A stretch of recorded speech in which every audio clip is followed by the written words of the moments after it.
All right, everyone, we start off today with real dad hours because the baby has decided that now 4:30 is the proper time to get up. It was 7 o'clock and then or 6:30, somewhere around there for the longest time. It's a little bit earlier now, so I'm definitely going to have to invest in some better lighting because it's about an hour away from dawn, actually, still. Anyway, I got to watching some of the clips of the GOP debate. Watched the first part of Trump on Tucker. It's as I expected. Basically, everything's very formulaic. My prediction came true, but I mean, it wasn't a hard prediction to make. I predicted that Trump on Tucker would massively outperform as far as viewership, the debate in general. Indeed, it has. It's currently above 80 million total views. I realize some of that is people seeing it in their timeline, and it doesn't mean that they necessarily interact with it at all, let alone watch it completely. But it's still, as far as comparison to network ratings, it's probably 10 times that, even if you fix for just people that watch the whole debate, or a significant part of it. Trump, more measured. Of course, when he's in an interview, etc., when he's not being badgered at least, he tends to be quite eloquent. It's when he gets up on stage and stalks back and forth and goes off script that sometimes he has difficulty sort of aligning his thoughts in a linear fashion. When he's prompted and not antagonized, he does far better, actually. It would have been funny to see him on the debate stage. I think that we miss out on something by him not attending, but it was the wise decision to make because he's directly competing. This is something that many people suggested he should do. He directly competes in the same time slot as the debate. He blows them out of the water. He makes them look weak.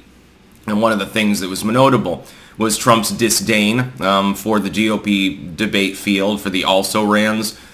Disdain especially for DeSantis, which is predictable because he's the only other person in the race with much of a political pulse. Although, I would point out that Vivek Ramaswamy probably just ended any hope of Mike Pence getting back into the double-digit margin with his specific responses on things like Social Security and federal bureaucracy. In my opinion, Ramaswamy is being disingenuous. He's effectively selling a slogan. And I think I see through it. I have less of a problem with him than maybe certainly like Mike Pence or Chris Christie or someone like that. But I just get the feeling from Vivek Ramaswamy that he's basically just trying to say the right thing and be charismatic, mainly because he knows the rest of the field lacks charisma. Absent Trump, the rest of the field are basically Ramaswamy's playthings. Christie gets up there and bleats incessantly about Trump, and again, a significant proportion of the GOP debate has nothing to do with policy. It has to do with these various people's relation to Donald Trump. You know, hey, Mr. Pence, you worked with him. Mr. Christie, you were his debate advisor, sought a cabinet position unsuccessfully. What are your thoughts on Orange Man Bad? And stuff like that. With Ramaswamy, it's a little bit different. Of course, he has no such adjacency and is effectively selling the same basic agenda. And I think that's what he's trying to do, though, mostly, at least this is my thought, is get a VP slot. I think that basically Ramaswamy is hoping to gobble up non-Trump MAGA votes and possibly some TDS sufferers simply by being the sane man on stage. And then Trump is then pressured to make him VP or give him a Secretary of State Ramaswamy or something like that. That could work. You could do worse. I don't know that he'd be the best running mate. I think there are other options that are better, but he definitely he has more verbal skills than a Mike Pence. It would be funny in the general seeing him debate Kamala Harris because he would probably destroy her. Remember, Mike Pence managed to win against Kamala Harris in the VP debate. I know it's less important. It's an order of magnitude less important than the general presidential debates, where they might not even happen, by the way, because Biden certainly doesn't want to have to show up for an hour and a half to get beaten on by Donald Trump. And Donald Trump's got better things to do, I think, too. Hell, they'll probably try to schedule the debates exactly on court days or something like that, and then try to explain with a straight face to the public that Trump is old and haggard when he shows up and has a little bit less energy after having to listen to a ridiculous judge prattle on for 3 or 4 hours. They'll probably try to do something like that. It's definitely in the works. They definitely plan to try.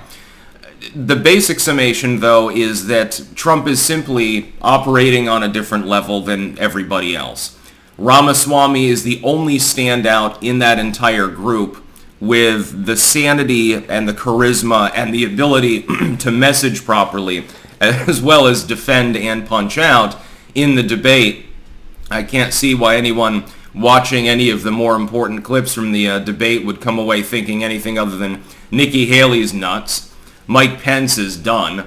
Chris Christie basically is a single issue candidate, which is we must stop Trump, which is hilarious since he's running in the GOP ostensibly. DeSantis had no breakout moment, although I'm sure that in the coming hour I will see AstroTurfed DeSantis1 hashtags on Twitter. I'm certain that I'll see that. Here's a 10-second clip of DeSantis being coherent. Clearly he won the debate and is our guy. Meanwhile, right now, Vivek Ramaswamy has outshined him. The problem for DeSantis is now compounded. This was effectively his last shot at showing, hey, I really have retooled. I'm capable of getting up on this stage with these other morons, and I'm capable of carrying it. But you didn't need just a stable performance. You needed a breakout moment. The irony being he had been fairly viable not that many months ago. He was running in the 30s at maximum. He was still about 15 points behind Trump, but he was in the double digits, well into them. He was close enough so that you had viability if you went and targeted the first couple of states and showed, hey, I can win in New Hampshire and Iowa. DeSantis probably would have had a shot at becoming nominee. He has failed at that. The problem is that now there's no longer enough time, again, absent a breakout performance, probably, for him to be able to actually seal the deal. If he loses much more support, he finds himself in the single digits. If a candidate who had been viable falls that low, I can think of no other instance in a crowded field in political history in the United States, and I've done a little bit of research into this. I couldn't find another example, at least a contemporary example, of the person being able to dust themselves off and rise back up. So unless Ramaswamy croaks tomorrow or something, I think DeSantis will fall to third place, and that'll completely annihilate him. He might get out before Super Tuesday, so his name's not on the ballot in his home state, so he can save face, actually. It would be probably sensible for him to do so. Cue the DeSantis fans saying that I'm cult 45 or something. No, I'm saying that he fared poorly in a field that effectively doesn't involve Trump, because these are the VP also ran candidates. Without Trump, the nominee was not on stage last night, or tonight, I suppose, considering the time zone. So, I mean, that would be my basic summation. Trump, much like with his political ads and stuff, Trump is simply on a different level. He doesn't really have to engage these people now. He has already pivoted to the general election. The only time that he even addresses the other candidates, for the most part, is in the context of comparing him to Creepy Joe or something like that. Or talking about him on Tucker. By the way, on the Tucker Carlson interview, it gets a little bit spicy when they're talking about Jeffrey Epstein. It seems that Trump acknowledges that there may have been some funny business involved there, although he's not willing to come out and say it openly because he doesn't want to get in trouble. He does this often. You can tell what he means. You know that he understands what happened with little Jeffy, but he doesn't want to say it because it makes things more intriguing. He's done this a number of times before. That's about all. Peace out.